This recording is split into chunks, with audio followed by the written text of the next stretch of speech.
그리고 호르몬이 떨어진다고 하면은 보통 이제 성욕 저하가 가장 크겠죠. 예, 발기력도 떨어지지만 성욕이나 뭐 흥분도, 뭐 발기, 또 뭐 여러 가지 기운이 없고 뭐 쉽게 피곤해지고 우울감이 들 수도 있고 자꾸 배가 나온 것 같고 뭐 근육이 빠진 것 같고 이런 것들이 남성 호르몬이 저하됐을 때의 증상인데.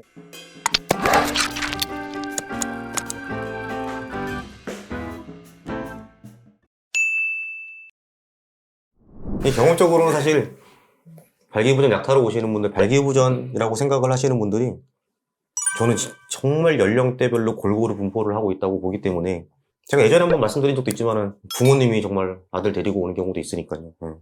나이에 국한된 문제는 아닌 것 같습니다. 정말 뭐 젊은 나이 20대, 30대인데 에이 뭐 설마 이 나이에 호르몬이 그렇게 낮겠어? 했는데 정말 놀라울 정도로 결핍인 상태로 너무 낮은 분도 있고요.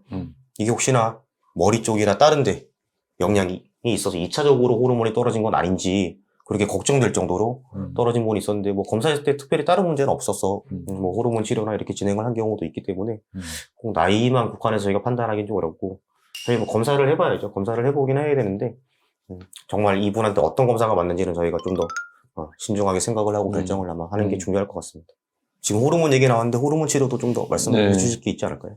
네, 그래서 우리가 보통 남성 호르몬은 이제 여성분들 갱년기와 마찬가지로, 남성분들도 이제 연세가 드시면서 갱년기가 올 수 있잖아요. 그래서 사실 여성분들은 이제 폐경이라는 이벤트가 있기 때문에 그때 이제 약간 갱년기 증상이 확 오시는 경우들이 있지만 남성분들은 일반적으로 뭐 20대 후반이나 30대 초반부터 서서히 떨어지기 시작을 하고 보통 이제 40대 후반이나 50대 정도에 이제 갱년기 증상을 보통 호소하시는 경우가 많은데, 근데 사실은 지금 말씀하신 것처럼 굉장히 젊은 나이에도 여러 가지 뭐 생활 습관이나 여러 문제에 의해서 또는 이제 정말로 병적인 원인에 의해서 호르몬이 떨어져 있는 분들도 있거든요. 그래서 그런 호르몬이 떨어진다고 하면은 보통 어떤 증상이 생기냐면은 보통 이제 성욕 저하가 가장 크겠죠. 예, 발기력도 떨어지지만 아예, 그러니까 예를 들어서 아까 제가 비유했던 것들 중에서 풍선을 불려고 하는 의욕 자체가 떨어지는 거죠. 그래서 성욕이나 뭐 흥분도, 뭐 발기, 또 뭐 여러 가지 기운이 없고 뭐 쉽게 피곤해지고 우울감이 들 수도 있고 자꾸 배가 나온 것 같고 뭐 근육이 빠진 것 같고 이런 것들이 남성 호르몬이 저하됐을 때의 증상인데, 이제 그런 증상들이 동반이 되면서 발기력도 떨어진다고 하면은 이제 호르몬의 저하에 의한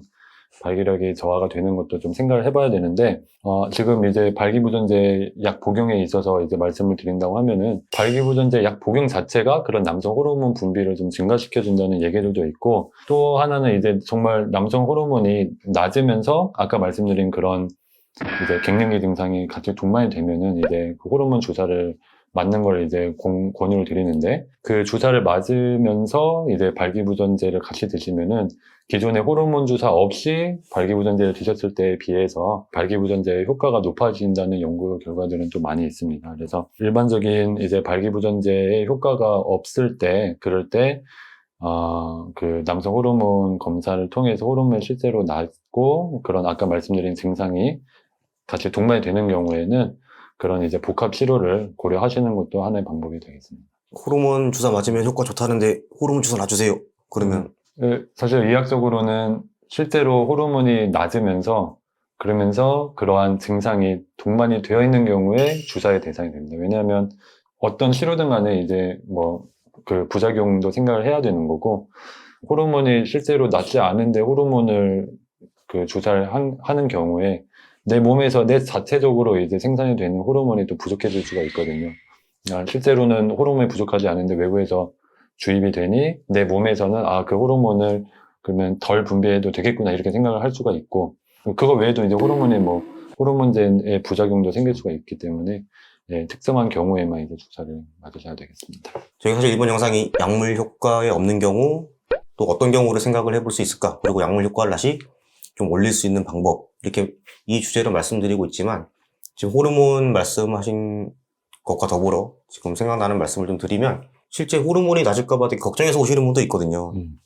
그런 경우에 발기력이 떨어진 경우 검사를 해보시고 정상인 거에 대해서 나는 호르몬은 문제 없구나 이렇게 좀 안도해서 심리적 안정을 찾는 분도 좀 있는 것 같고, 그리고 실제로 호르몬이 조금 약간 경계선에서 조금 낮은 정도, 그 정도 낮은 분들은 실제 생활 습관이나 이런 걸 교정하면서 발기력이 또 회복되는 경우도 있거든요. 그래서 무조건 호르몬 치료로 넘어가지 않아도 되니까 그런 것도 좀 확인을 해보고 약물 효과도 높이면서 생활 습관도 교정하고 전체적인 발기력을 좀 효과를 증대시킬 수 있는 방법이 되지 않을까. 검사를 해보시는 것도 나쁘진 않다고 저는 생각을 합니다. 그리고 특히나 이제 그런 비뇨기과에서 별다른 상의 없이 계속 성관계 할 때마다 약을 드시는 분들이 있잖아요. 특히 뭐 젊은 친구분들도 그런 분들이 있고, 뭐 발기부전제가 그렇게 뭐 중독성이나 그런 게 있다고는 보통은 얘기하지 않지만은 심리적으로 약이 없으면 불안한 게 생길 수가 있어요. 예, 그러면은 결국에는 그 약의 용량은 늘어날 수밖에 없거든요. 그래서 그 어느 정도 연세가 있으신 분들도 마찬가지겠지만 특히나 아주 나이가 그렇게 많지 않은데 계속 약을 먹어야지만 발기가 된다 생각하고 약을 드시는 분들은 말씀하신 것처럼 뭐 이제 다른 뭐 꼭 호르몬 주사나 이런 게 아니더라도 다른 이제 치료 방법이나 생활습관 교정 등이 있기 때문에 한번 비뇨기과에서 상의를 받아보시는 게 좋을 것 같습니다. 저희가 오늘 오랜만에 또 발기부전 주제를 들고 와서 이렇게 말씀을 드리는데 단순히 약이 효과 없다고 그래서 나 주사로 넘어가야 되나? 수술을 해야 되나? 그래서 그렇게 고민하실 게 아니라 약의 효과가 없어도 여러 방법을 통해서 약물 효과를 조금 올리거나 아니면 정말 약을 끊게 되는 경우도 있을 수 있기 때문에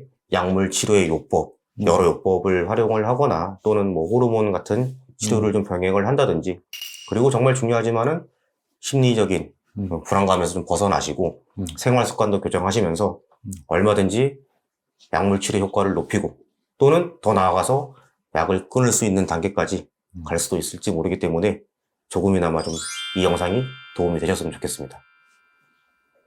비정상 토크 이번 영상이 유익하고 도움되셨다면 구독, 좋아요, 알람 설정 부탁드리겠습니다.